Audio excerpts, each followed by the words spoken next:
Onc Live Insights is a video editorial program produced by Onc Live.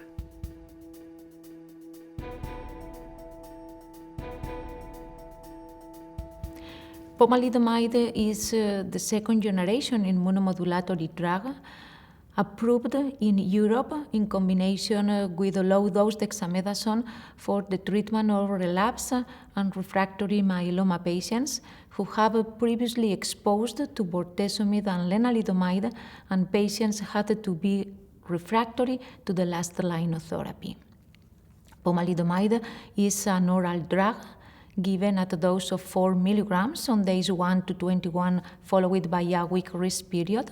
And ideally, the treatment is continuous treatment until progression disease.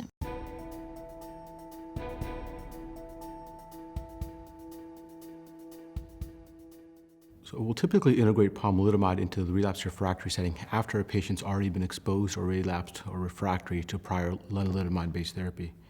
I think there are a couple of patients that really benefit from pomalidomide-based therapy, and those are those patients who had a long progression-free survival or benefit from prior lenalidomide-based therapy. So those patients who are quote-unquote IMiD sensitive, I think really benefit from additional pomalidomide-based therapy and may get the best benefit. Oftentimes in that setting, patients with high-risk disease or certain subsets of high-risk disease may also benefit from pomalidomide-based therapy, and that's based on Xavier Lulu's data from ASH 2013. There's also some very nice combination data with pomalidomide plus cyclophosphamide, and so that's a nice combination as well. And we recently published just this past month on the combination of pomalidomide and carfilzomib. I think that's also a very active combination as well, with very high response rates in that relapsed refractory setting. So I think those are a couple of nice combinations to be used in that setting for patients who are relapsed or refractory to lenalidomide-based therapy. In particular, those patients with high-risk disease, I think, have a really benefit from a combination of carfilzomib and pomalidomide in that setting as well. Carfilzomib is the second generation proteasome inhibitor, and also it was introduced in the clinic in order to try to overcome the refractoriness to bortezomib and even thalidomide and or lenalidomide. Carfilzomib single agent was first approved in the US at a dose of 27 milligrams per square meter for the treatment of patients with myeloma relapsed and refractory after bortezomib and lenalidomide. And the rationale was a pilot trial, a phase 2 trial in which approximately 200 patients were included. Most of them were double refractory to bortezomib and lenalidomide. And again, approximately 1/3 of the patients responded to this combination. And when we focused on the patients double refractory to bortezomib and lenalidomide, the overall response rate was around 15%. Again, with a median duration of response of approximately 8 months, median PFS of 4 months, but most importantly, these patients were able to prolong the overall survival in approximately 1 year. This was the rationale for the approval of carfilzomib in the US. What was the problem in Europe? In Europe, the problem was that carfilzomib single agent was compared with the best supportive care for patients double refractory, cyclophosphamide plus prednisone plus corticosteroid.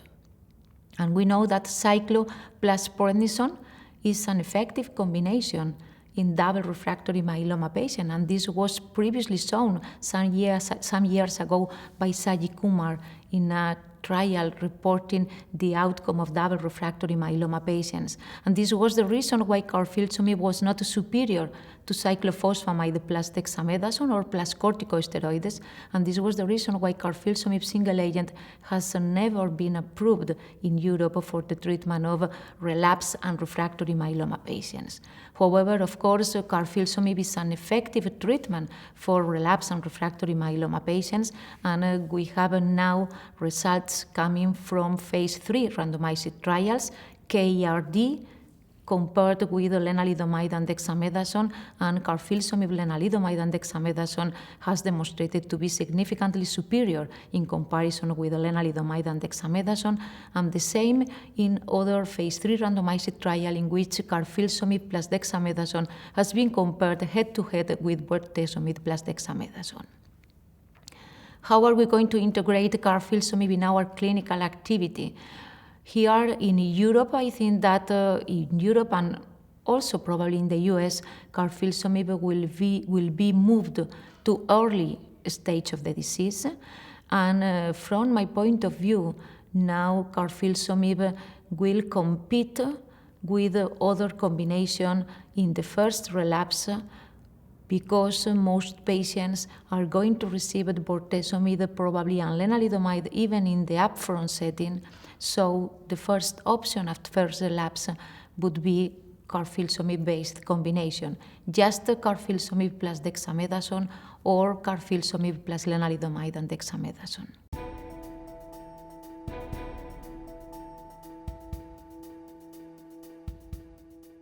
Evidence for the use of panobinostat suggests that it may have quite a different range of clinical efficacies to other agents from other classes.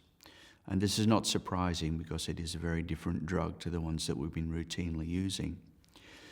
The trials that have been undertaken suggest that it synergizes very efficiently with both proteasome inhibitors and immunomodulatory agents.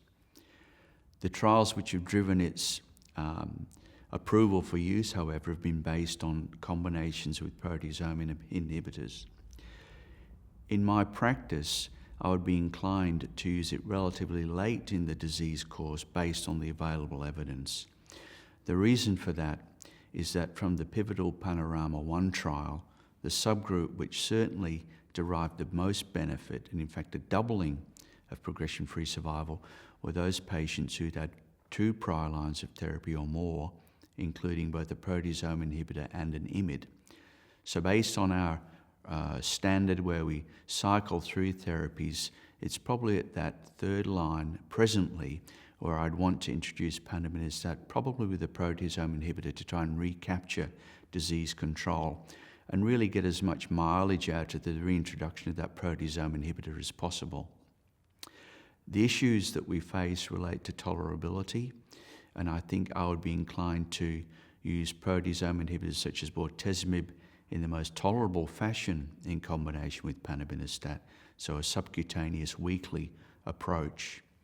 I'd also be inclined in my own practice to use the panobinostat on a week-on, week-off schedule, as we've had fairly extensive experience in using this agent, and we found that that is the most tolerable schedule. Use of Feradak is going to evolve very rapidly in the relapsed refractory space. We've seen the Panorama 1 data where it was used in 1 to 3 lines of therapy, and we see an improvement in progression-free survival from 8 to 12 months.